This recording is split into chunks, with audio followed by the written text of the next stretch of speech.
Hello, and welcome to Off the Roll. We're going to do part 2 of our conversation with Rex Call for the Off the Roll podcast. And again, we're going to just leap right to it since it's a leap year day. Here we go.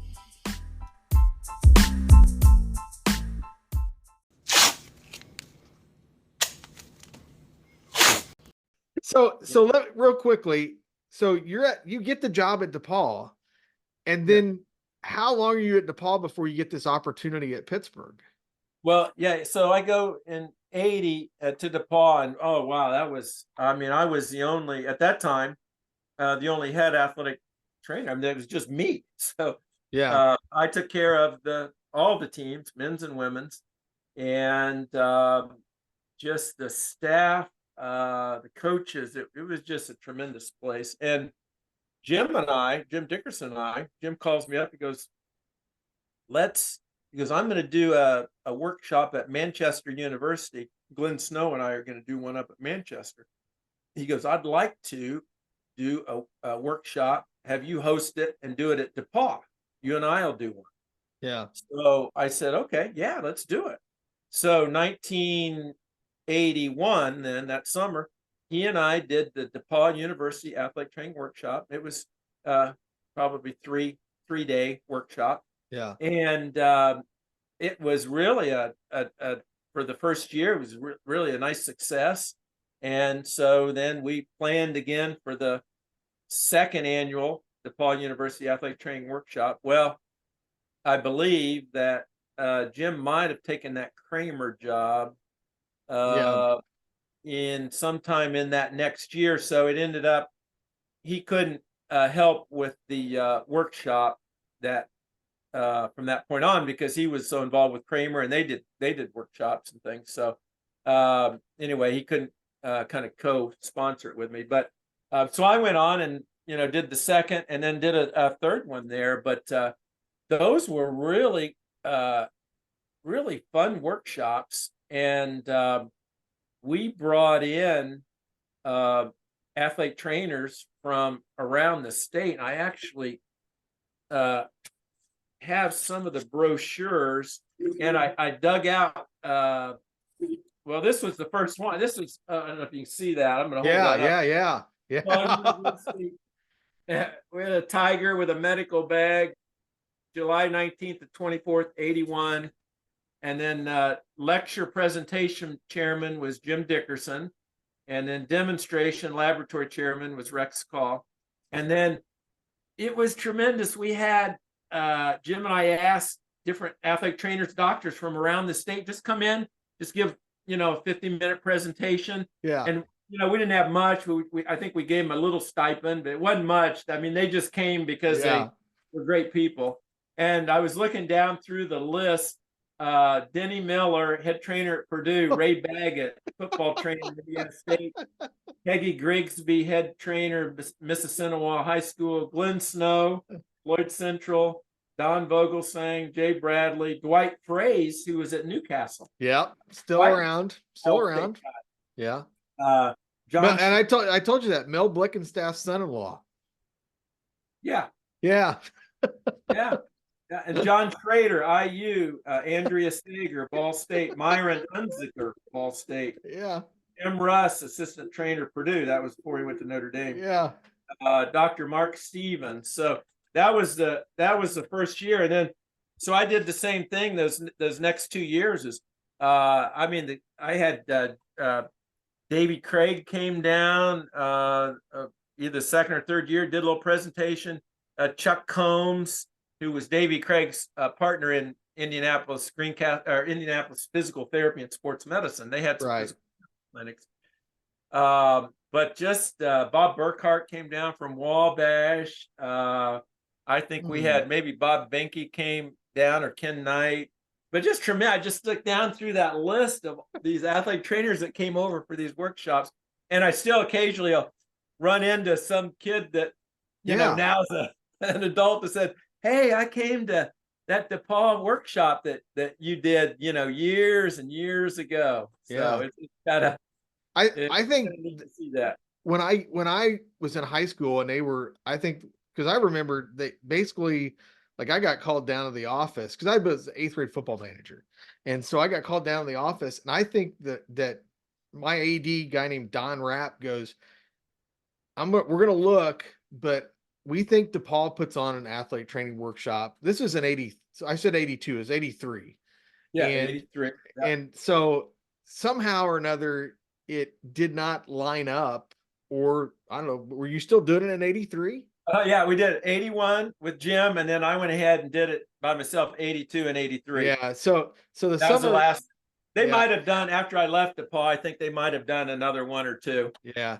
So I think he was thinking it was going to be an easy deal, but somehow the time didn't work out, and I ended up at EKU. So, which was great because I mean I got to meet Dr. Barton and some other people there that were not necessarily connected in Indiana, and I didn't know any different at the time. But Yeah, yeah, that was a big thing for athletic trainers at that time. Well, and then there were a few like the DePauw and the Manchester workshop, but right, University of Pittsburgh did one. But they're Kramers. They did the coaches, the Kramer students, and Kramer coaches, and those were all over the country. So yeah, I helped a few years with. I did a Kramer workshop one time down at IU, and that was a student workshop. So I some of the old time athletic trainers, I bet you all of them or most of them have probably one time or another at least helped with a Kramer workshop. But it was a fun time to get yeah, together with your fellow athletic trainers and do those and do those workshops. But so I ended up then at 83. What really helped me 83, I thought, well, now I've got 3 years under my belt at DePauw. And historically, DePauw had always been a three. You could stay longer, but it was essentially a 3-year thing, and then you really gained that experience. Head athletic trainer at a college, and then everybody that preceded me had gone on. right. So I thought, well, and their salary was not competitive, so that was another reason that maybe they went on. Yeah. But anyway, it was a great experience and all that. And so my 3rd year, I kind of began to think, well, maybe I should, go on to another school. And the University of Pittsburgh position opened up. And what really helped me there was, I think, having that time with the Buffalo Bills, because the position was for football. Yeah. And then also my, 3 years with DePauw football. And again, I'm not sure, but I think Jim Dickerson, because of his role in kind of the education part, maybe knew Dave Perrin at Pitt. I'm sure Gary Delforge knew Dave Perrin at Pitt. And so I applied for that job, and I ended up, in fact, I was at the Buffalo Bills camp. And I left the camp to go interview, then went back to camp. And then it was pretty much near the end of the camp. I got this call from Dave Perrin. He goes, we'd like you to take this position. Yeah. So, this is a big move because DePauw was a great place for me getting started and all that. And then, my family was still in that area. Yeah. So it was a big decision, but we decided, let's do it. Let's go to Pittsburgh. So took that position at Pitt, and there again, just very fortunate in my career to have that opportunity. David Perrin, I mean, one of the most outstanding educators, researchers, out in the NATA Hall of Fame. I mean, that was my mentor. He was a head athletic trainer at Pitt, and the opportunity to work with someone of that caliber. Right. And he just was doing great things. And then the rest of the staff, Fran Feld was a head football trainer, and Charlie Thompson came in a couple years later, and Charlie became head trainer at Princeton. Karen Zando, just on and on. Well, let me tell you, it's just the small world that I mentioned at that time was because how that position opened up at Pitt was that Kip Smith was the head athletic trainer, head football trainer.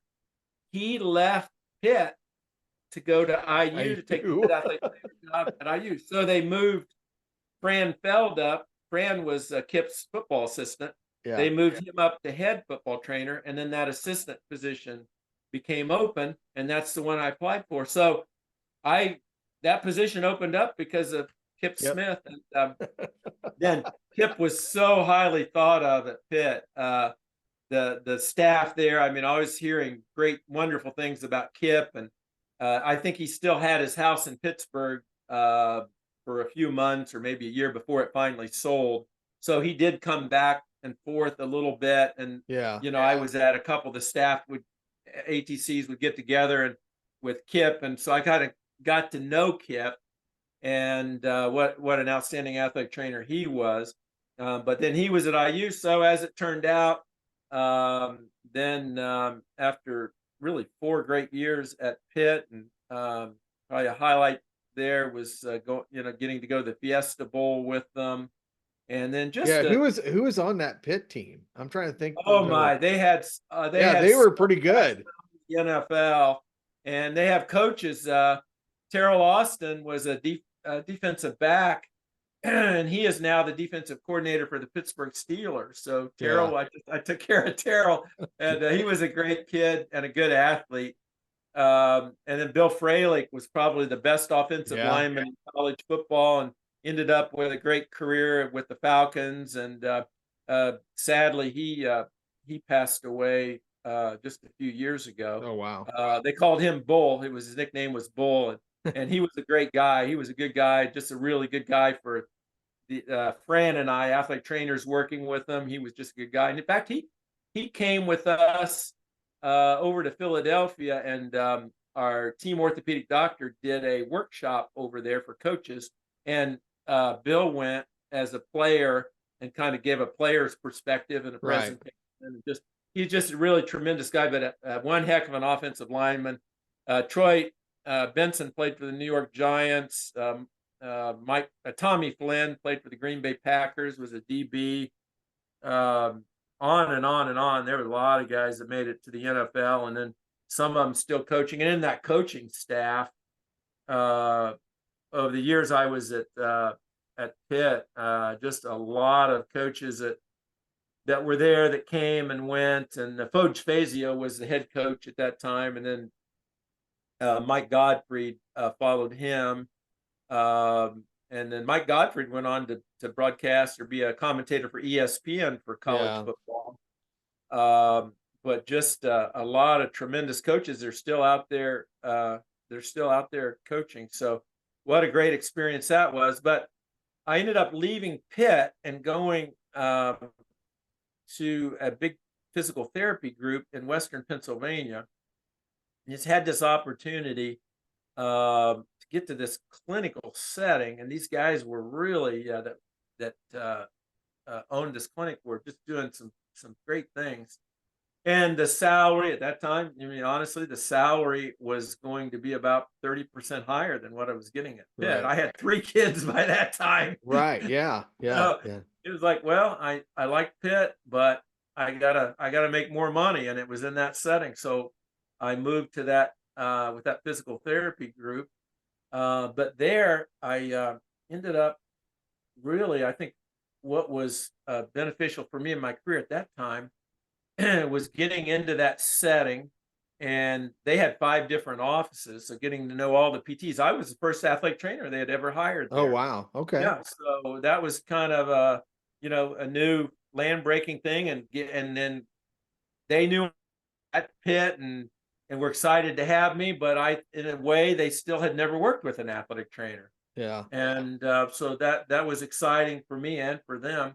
And then while I was there, they opened up probably one of the first industrial rehab centers in Western Pennsylvania, maybe in Pennsylvania. Yeah. At that time, it was that instead of industrial rehab, they called it work hardening. Have you ever heard that term? Yep. Yeah, work hardening. That was the old term. So it was this new concept that you've got someone who works in a factory or an industrial job. They do their PT, but they come out of PT and you just send them back to work. Well, if they've been out of work for a while, they're deconditioned. Right. They're not ready physically or mentally to make that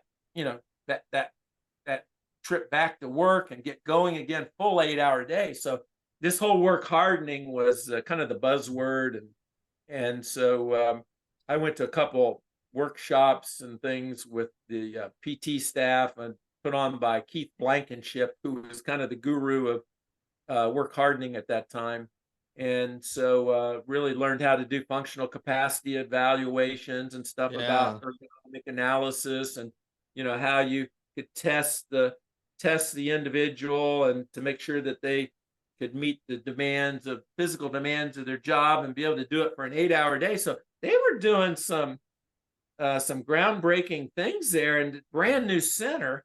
So a lot of their patients, if they were in a back to work situation, they would transition from finish their PT, and then they'd move them to the work hardening center. Yeah. And then they would spend a few weeks, depending on how long they'd been off work, they would spend, maybe a week, maybe 6 weeks, kind of getting work ready again. And they had I worked there in the afternoons, and it was all brand new. So I was right in on the, helping kind of develop it. And we had a rehab nurse that kind of ran the center. And then the PTs had a part in it, and we really developed a really kind of an innovative center there. So anyway, that experience, then I was there till '89, and then trips back home those 2 or 3 years at that time. I kind of really then got a good feel for physical therapy in that setting, and when I had those DePauw workshops, I kind of was inspired by Davy Craig and Chuck Combs. Yeah. Here you got an athletic trainer and a physical therapist, and they had set up Indianapolis Physical Therapy and Sports Medicine in the Indianapolis area. And I think they had several offices there, and they were doing outpatient PT. There was outpatient PT in the, in the big metropolitan areas, Indianapolis, and maybe some of the other big cities.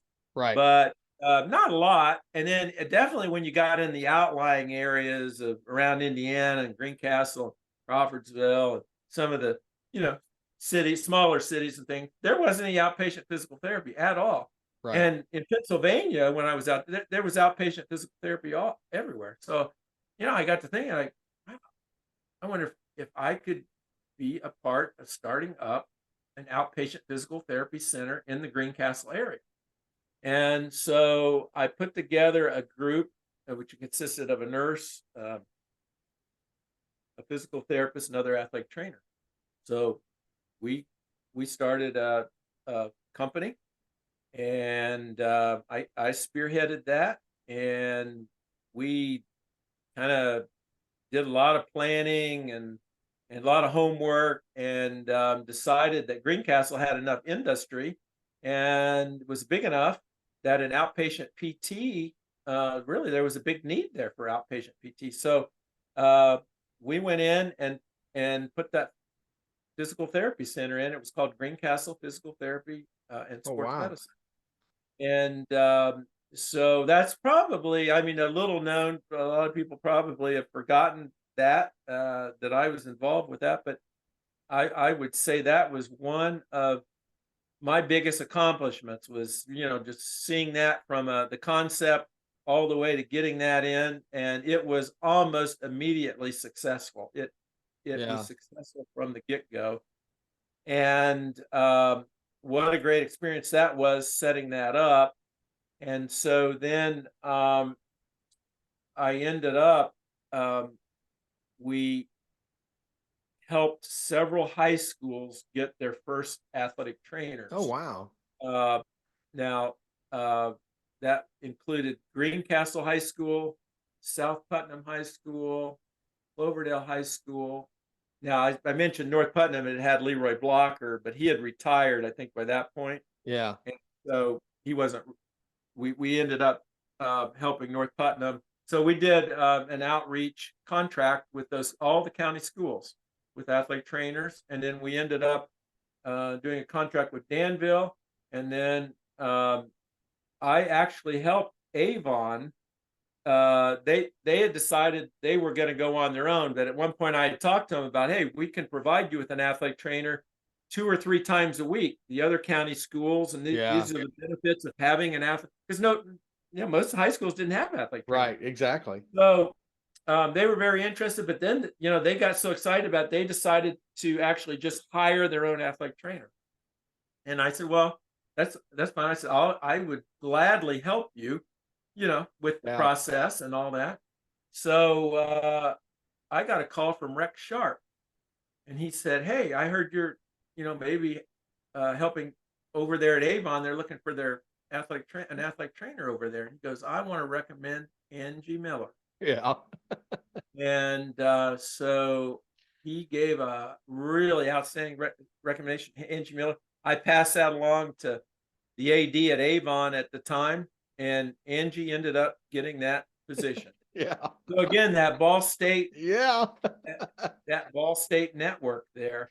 Then those 5 years I had the physical therapy clinic, it grew and grew and grew, and so I had then DePauw job had opened up about the same time that we started that clinic, and so I thought, wow, that would be great to be back at DePauw Yeah. to be able to do the clinic. So DePauw was they're like, yeah, we would love to have you back. They gave me a few hours in the morning, so I didn't come in until 10 and to let me start the day at the clinic and then come over. Right. And the rest of the day I was at DePauw. But anyway, I did that for 5 years, and then in both, DePauw grew, and I was adding, I added an assistant athletic trainer, and we added a GA, and the Yeah. clinic was growing. And so I finally reached that point of, man, I got to make a choice. I can't do both. I can't do both. Yeah. It was just becoming too much. So And was that about the time your kids were like in high and the school doing kids were stuff? getting active. Yeah. Yeah. So it was like trying to have any type of work-life balance. The kids were, growing up, getting into activities. So I had all this. So I said, I've got to make some decision. So I loved DePauw, and the clinic was great, and it was what an opportunity to put that in there. And it's not Greencastle Physical Therapy and Sports Medicine anymore, but it continues on today. Right. It changed ownerships a couple times, Yeah. but so I thought, wow, what something that that I started that with that group Did all at those that years ago, and it's still having an impact. And then the fact that we got some athletic trainers into high schools that didn't have athletic trainers, that gave them that Right. exposure, and now all those schools have athletic trainers Right. that well, here in the county they're either through Hendricks Regional or Franciscan, but they're full-time Yeah. athletic trainers at Trainers. those schools. Yeah. So I feel like that was just a great accomplishment, and to look back at that. But anyway, so I made the transition and gave up my part, sold my part in the physical therapy clinic, and but at the time was probably one of the few athletic trainers that had partial ownership of a physical therapy clinic. And I'll tell you another accomplishment: we took that and got our Medicare certification to get our Medicare number, and that is a rigid process. Yeah. Yeah. When you to go through that and get your Medicare approval, it is a process, and we achieved that and got the Medicare approval, which was huge. So I'm always proud of that. So then on to DePauw, and then I just DePauw was it full time, Yeah. and just so many great memories over so I was at DePauw 3, Pittsburgh 4, Clinic 2, Yeah. and then guess what? The grass is not always greener on the other side. I ended up back at DePauw for 28 more years, and at probably a couple of my great accomplishments there were building that staff out. Yeah. So where I think when I left, I had 4 full-time assistants and maybe 1 GA, and so that was nice to really be able to build that staff. And then the other thing was we were able to achieve athletic training education accreditation. Right. Yeah. So I took that program, spearheaded that, got us accredited, Now, we had always had the internship route, Troy. Now, Right. I don't know if Yeah, I listeners do out remember there, that. maybe Yeah. not, what's the internship route? Well, that was before accreditation. Yeah. You had to work, you could become a certified athletic trainer also through an internship route if you didn't go to an accredited program. And that required 1,500 hours of supervised uh, athletic training time in the athletic training room under a certified athletic trainer. And you had to take, there was a core of about 6 courses. And Right.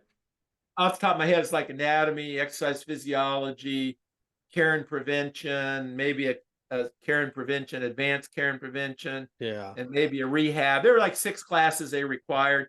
Do the internship, 1,500 hours. You could sit for the NATA exam.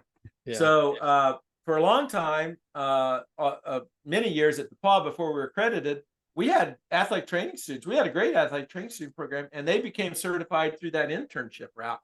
And then we finally, built the program up and got to the point where we were able to get everything in order and go for the accreditation. And we became accredited, and so that was a wonderful accomplishment, also for DePauw and for myself. Yeah. And becoming accredited and having that and having students in that formal program. And then we weren't able, we made it for several years, but I think in this sometime in the second, I think they reaccredited every 5 years, but they Yeah. did make a change where it had to be the name of the name of the major had to be athletic training. Right. So we were like kinesiology with emphasis in athletic training. It had all of the courses. It had all of the athletic training. It was pretty much a complete major. So we had tracks. So you took the core and then the track. Right. So if you looked at all the courses you had to take at DePauw and compared that to all the courses you took at Ball State, they were the same, but we were not called an athletic training major. We were an athletic training emphasis. So the accreditation agency committee changed that requirement that it had to be known as an athletic training major. Yeah. So it was so at that point, DePauw couldn't meet that requirement anymore. And in a liberal arts school, it was going to be tough to come in with Yeah. such a specialized program and get faculty to approve that Right. change. So our accreditation that into that 5 years, we had to let it go, which is kind of sad, but it was Yeah. good. We were able to do it for a number of years, but over the years, DePauw had just a tremendous number of athletic training students that came through the DePauw program, either via the internship route or the when we were accredited, and have gone on to do great things. Some athletic trainers, physical therapists, get a few doctors out there, Yeah. all settings, all fields. I couldn't be, I guess when you look back, it's one of the things that really gives you the most pride as you see, Yeah. how well, and hopefully, I had a good influence and taught them something maybe that they're teaching their students or teaching their patients or something that they learned from me that that's still out there today that they're using. So great sense of satisfaction to kind of look back at all the students and then even some of the athletes that you work with. Some of them weren't in the athletic training program, but they had interest in maybe PT or med school, and guess who? They came Right. and talked to me because the coaches didn't know, well, what do you need to do to get into PT school? Cool. Yeah. We did have pre-med advice, health service advisory, and that was a committee we provided advising to any student going into any healthcare profession. Yeah. So I really had contact with students who weren't necessarily majors in our department, but we're going to go into some healthcare profession. So a lot of contact interaction and just, writing kids recommendations. And so that was great. And then just the athletes that, that you work with over the years, develop a relationship with, and to see them, go on and do do great things too. Not only your athletic training students, but the athletes is really, really rewarding. Yeah, I have one of your former athletes as my head football coach at Eastern Hancock, Pat Echevarria. Oh, Pat, yeah, he Yeah, was a great football player at yeah. DePauw. Yeah, Pat. He's an awesome football coach too. So I Yeah, mean, yeah, yeah, but he was I want to say either an O lineman or D lineman. he was an O lineman. Yeah, He or was an O well, lineman. probably he might have played both ways. I don't know, Yeah, but yeah, I know I know he's right, O lineman. He was an outstanding lineman. and And yeah, his Pat. Yeah, yeah, his grandpa was an orthopedic surgeon in South Bend. yeah, He was telling me about that, he goes, I tried to stay out of the athletic training room as much as possible. yeah, yeah, Pat. So, Yeah, he was a pretty durable guy. I don't remember him. I have things that I can't remember. There are a right. lot of things I can't remember, but for some reason, I remember like the injuries Oh somebody yeah. had that many years ago. You kind Yeah. of, oh yeah, he had some kind of knee problem or an Yeah. ACL or Well, something. he just got his hip replaced. Oh So yeah, yeah. And I said, well, that's you can say that's an old football injury, but I said there's probably some genetics on that side too. And he's like, yeah, yeah, my dad's got a bad hip too. So yeah. We but had some many great athletes. Went on into coaching now.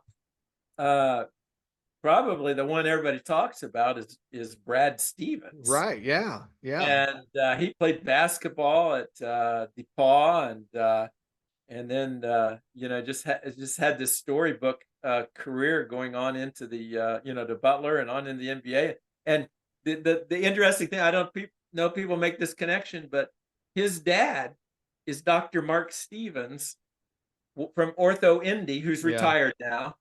I But Mark Stevens was our orthopedic doctor for probably almost 25 to 30 years. And I just have big shout out for Mark Stevens because yeah. he did so much for DePauw and athletics. And at that time he was kind of a trailblazer too, because he was uh, he was covering games, seeing athletes in the athletic training room. He supported our athletic training students long before that became, Right. the thing to do. He was doing it. And in the early years, there was a little guy named Brad Stevens that used to tag along with him after the football games and on Saturdays. And so that was I think I told our basketball coach one time, you didn't recruit Brad Stevens.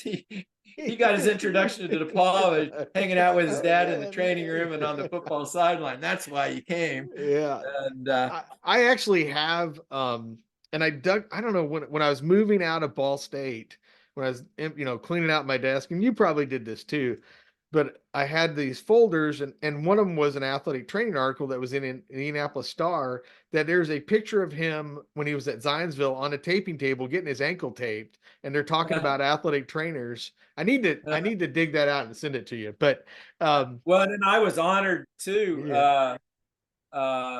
It's been 4 years ago. I was the only athlete trainer ever inducted into the Hall of Fame at DePauw. Yeah. And in my class, in that class of inductees, I went in with Brad Stevens. So So it was really, really tremendous. And I got to say, Neil Hazen, I sent him a note or texted him, but congratulations to Neil, because you don't see athlete trainers going into Hall of Fames and college athletic departments or professional teams very often. And I think right. it's longevity, really establishing yourself and being recognized for a life of work and commitment, to a university. So, Yeah. I know going through that at DePauw, but Neil, well deserved, and just really just a great thing for athlete training, Yeah. to see an athlete trainer go It into the it to the Hall it's of Fame. and But I that's it's probably one of my proudest, I think, yeah, being absolutely. recognized that way at DePauw is probably one of my most cherished things that to make it there. So Yeah, it's Neil and Bud Miller, and I told him, I said, that's pretty oh, good but company. Bud, I didn't realize. Yeah, Bud is in there Yeah, too. yeah. I said that's pretty good company to have, Neil. Yeah, So yeah, yeah, it's Neil and Bud Miller. So well, yes. listen, we've talked a long time here, but it's been a great conversation. You have really had some great stories, and I'm sure there's probably a few more out there. So so we I may just have to cut. I had one last thing I want to, if I Yeah, can, just uh, it's just a couple of pearls of wisdom for young athletes absolutely. Yeah, is uh, I can't tell you how important it is to just build those relationships. The athletic training business is you want to call it a business, is a profession, is a relationship business.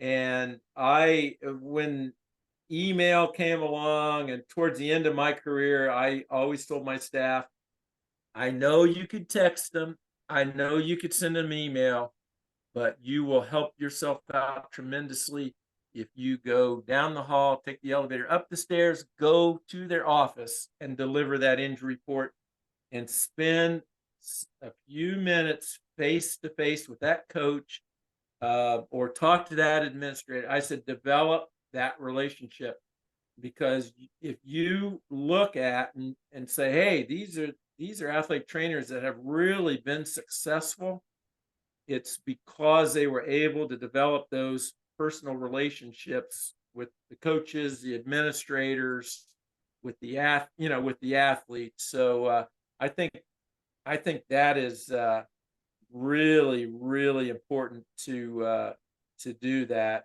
and it just takes good communication. I think the new term is emotional intelligence, and I think you're going to see the really successful athletic trainers have good emotional intelligence. In other words, they can they have their emotions in check. Um, when they're communicating, and they also are great at reading other people's emotions yeah, and then just making their emotion balance out with. And so I think it takes some emotional intelligence, and you can learn. I mean, yeah, some of that's innate and gifted, but you can learn emotional intelligence. And I think that's, you have to be a calm, cool, composed individual in athletic training, because you're dealing in a lot of emotion, particularly when you get into games, events, and practices, and with athletes and parents and coaches. And so you've got to really have your emotions in check, and you've got to know how to communicate appropriately and effectively and respond, with great emotional intelligence, and how to read others. So I think that's something for young athletic trainers to, just develop those relationships. And you prove yourself over time, and you always do what's right. The that one, oh, I don't know, the four pillars, they say, of medical ethics. One of them's beneficence, and that's for athletic trainers. That's do good for your athletes. right. And I think you show empathy, and that you're going to take care of them, and that you care about them, and that you're going to give them the best care.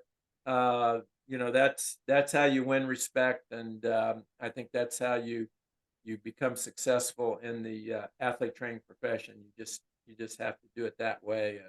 Yeah. And And in this world of technology and messaging and all this stuff, I mean, it is lost with that. Even just connecting with an athletic trainer um at another site anymore. These young athletic trainers, I went to a game this past fall. It was my daughter's volleyball game. And I just went up and introduced myself to this athletic trainer, and she's probably 1 or 2 years out of school. And she was kind of taken back that here I am just watching a game, but as another athlete trainer, I was going to go over and say hi to her and just introduce myself a little bit. I wasn't there to really take care of anybody. And she just kind of nodded at me and kind of said, thank you. And then I went up and I told my wife, I go, I think I scared the crap out of her because yeah, somebody yeah, actually went and talked to her a little bit with that. I'm glad you said that, because It really is. And that's the same thing I would tell students at Ball State. You've got to go connect with people. You've got to go talk to coaches. You've got to, and whether or not you feel like that coach is going to, maybe they'll yell at you or something. I don't know. But you've got Well, to learn how to connect. the other thing, you've got to communicate. I always tried to communicate maybe some bad news in a positive way. Yeah. And Yeah. it's almost like when I'm talking to my coach, I'm going to kind of how I would give informed consent with a player. I want them to understand these are the reasons maybe this athlete can't play this weekend. This athlete might put themselves at more risk to miss 2 or 3 or 4 games if we play them. The risk of re-injury or additional injury is greater. We could lose them for 3 weeks. Right. And then if you begin to put, we're going to get them back in, next week for next week's game. So if you kind of put it positive, you should how you're going to benefit them. And my old another athletic director at DePauw, his name was Ted Catula. And he said, Rex, he'd come in the training and he'd say, good athletic trainers worth 2 wins a year in football, and he was an old football coach. And you know what? He and I had a great relationship, and he really believed in athletic trainers. Now, right. 2 wins, I don't know, but his viewpoint was that, athletic trainers, they've got to be right, almost 100% of the time. Right.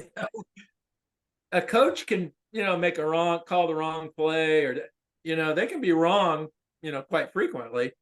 But an athletic trainer, they have to be right every time. Every time you go out on that field, you're going to move the person. Right. How are you going to handle that injury in emergency situations? You've got to be right. You've got to be good at what you do. Right. And then managing injuries or during a season, it's an art, and you have to recognize and bring that athlete along and make sure when they go back to play, they're not going to get re-injured. Yeah.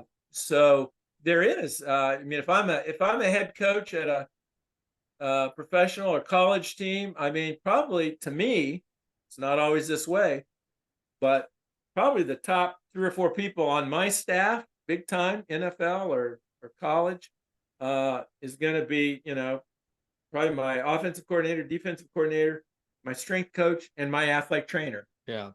Those are probably because those athletic trainers spend so much time and they're involved holistically so much with that athlete.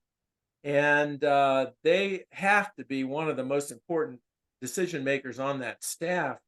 And so, I think, I think that's the way it should be. It's not always. Yeah, not always that way. I know that Pat's told me a couple of times for the 2 years that I've been here that or at Eastern is that he goes, I know that we've probably won a game because you got somebody back quicker than, let's say, a younger athletic trainer that might be a little more nervous or hasn't had the experience that you have.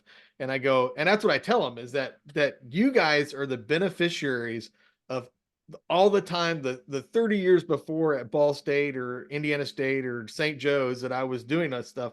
All those times I screwed up and made mistakes and I learned from them. Well, now you guys are benefiting from that. So it's okay. It doesn't make me any special than anybody else, but you guys are benefiting from my experience. And if that gets you a win, because we get somebody back that we didn't expect to have back, or you didn't think they were going to come back and I can work with them a little bit, then that's what it's about. And just seeing those kids being able to compete and do what they love is just as important at a small school level as it is at the college level and stuff. Yeah, so. You're making the same impact. And and I tell one of the things I did, I got, in my career, middle end of my career, is like, you have those days where you're just kind of exhausted and maybe not your time, like, question. I kept a file over the years, and every little note or thank you card from an athlete, a parent, a student athlete trainer, I kept those in my folders. And so on those days maybe where I was dragging a little bit, I'd open that file cabinet, pull that folder out, I'd read those some of those cards, and then I'd go, you know what? I'm doing the right thing. I'm in the right profession, and and DePauw is the right place to do it. Yeah. So it really just kept me going. So I think that's another thing that you can do is, Yeah. times you kind of need that pick me up. That's a good way to do it. But athlete trainers do tremendous work, and they definitely sometimes are undervalued, but Yeah. they Yeah. do tremendous work.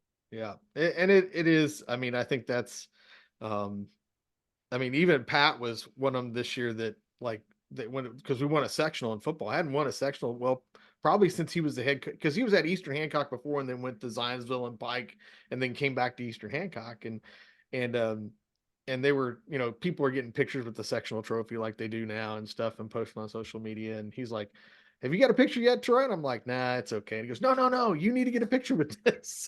So he made sure I got a picture of me holding the sectional trophy. And I, Well, when I I want to tell you another. This is a story that kind of is in my heart with relationships and things. Well, I had and finish up maybe with this. I had an acoustic neuroma in 2002. Now, acoustic neuroma is most often it's a tumor. It's most often benign. right, Very rarely is it cancerous.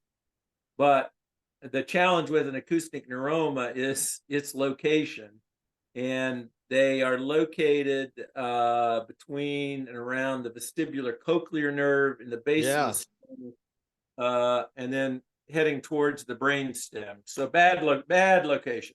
yeah, They grow very slowly. So I had this, I'd lost a little bit of hearing in one ear and went to get a hearing test. And the hearing test, the way it graphed out, they said that is not from hearing loss. That the hearing loss is from a nerve problem? We need to do an MRI. Well, did the MRI, find out I got a walnut-sized acoustic neuroma tumor, back here at the base of my skull. So it was getting too big. You can radiate and try to, break them down a little bit, buy some time, see what I didn't have time because mine had, by the time it was asymptomatic, I didn't even know I had it, right, except for the, a little bit of hearing loss. And so it was too late. Really, my decision had to be just go in and get that thing. So I had, the 5-6 hour surgery, and I had it done in mid-October. I got through the first half of football season and then had the surgery done. And it's a 5-6 hour surgery. And man, you wake up, let me tell you, you need 2 vestibular cochlear nerves because your equilibrium, your yeah, proprioception, you wake up, your brain is just all out of whack because now you've only got one vestibular cochlear nerve on one side. So a lot of times you've got spins and nausea. Your brain has to make all these adjustments. Your balance is off.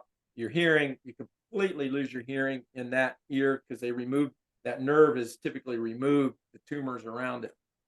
Well, anyway, it's quite a recovery process. And I was at home a couple weeks after the surgery and, get a little bit depressed and down and wondering how long it's going to take me to get back and how much I'd get back 100%. And my phone rang and it says, Coach Brummett, assistant basketball coach. He goes, hey, we called him Brum. He goes, hey, yeah, Rex, this is Brum. He goes, Coach told me to get a hold of you. He wants you at the team picture today. We're doing team pictures for basketball. right, And he goes, he wants you in the picture. I said, Brum, I'm at home. I can't drive. Carol's at work. I don't have any way to get in there. I said, I don't know how. I said, I'm good for about maybe being up for about 30 minutes. I said, there's just no way. He goes, no, I'm going to come and get you. He goes, we want you in the picture. I said, I'm going to come and get you. I said, oh, Brum. I said, yeah. I said, but I can't stay I get the picture, but I can't stay. I just, all these negatives. yeah. He said, no. He goes, you stay as long as you want. And then when you're ready to go, you just tell me and I'll take you home. I said, but you're just going to leave in the middle of practice? He goes, yeah. He goes, I'll just take you home when you're ready to go. He goes, Coach Finland wants you in this picture. So I'm like, I'm still kind of hum-hawing around. He goes, I'll be there at 3:30. And he hangs up. So it kind of forced me, like, okay, you gotta get going with this thing. You got to get better and all that. So lo and behold, he drives, 5 miles out to my house, picks me up, takes me in that team picture. I'm in the team picture. And then I probably stayed at practice 15, 20 minutes, and talked to all the guys and everything. Yeah.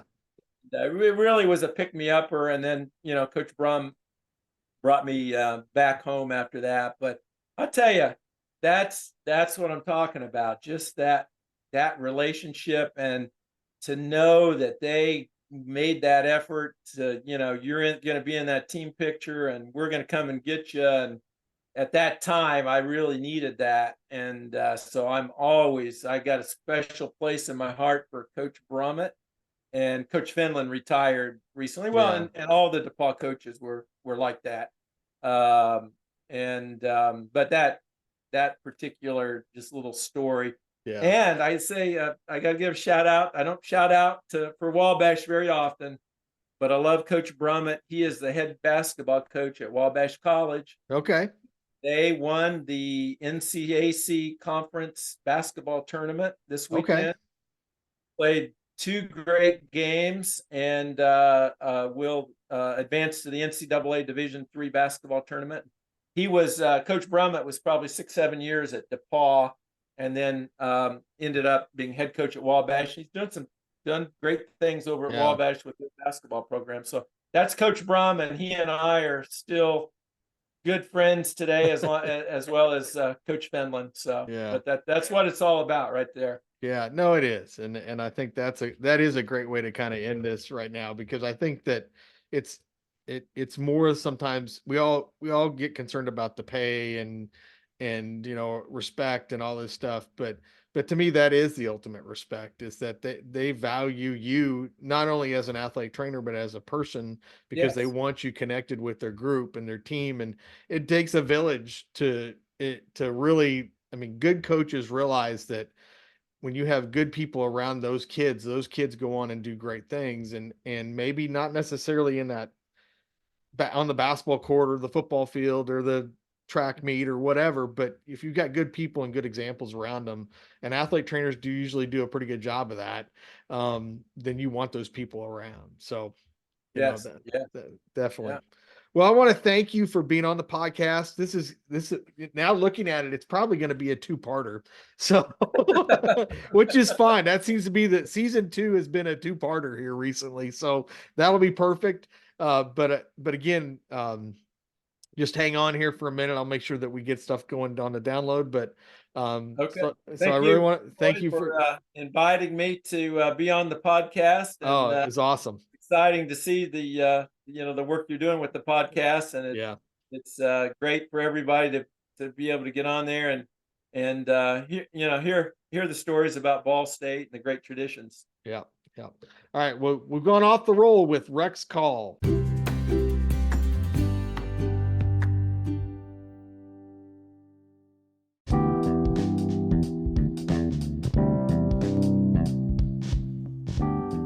I want to thank Rex for coming on the podcast and really taking some time and sitting down and like he talked about, really kind of get the memory pot opened up and pulling some really pearls out of there.